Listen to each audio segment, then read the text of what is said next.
अस्सलाम वालेकुम जी। वालेकुम सलाम। बिरयानी है जी? जी है। केड़ी है जी? आलू ते चिकन मिक्स है। आलू ते चिकन मिक्स। हाँ जी। आलू एक साइड ते करो जी। आलू एक साइड ते करा? हाँ जी।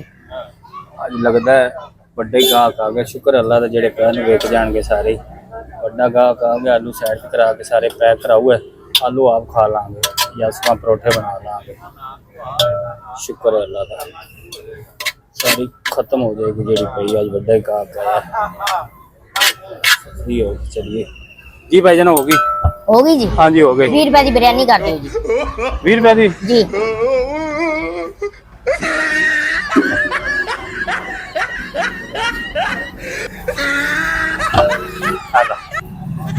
अब 20 रुपए दी जी? हाँ खा के चल निकाल। 20 रुपये लिया,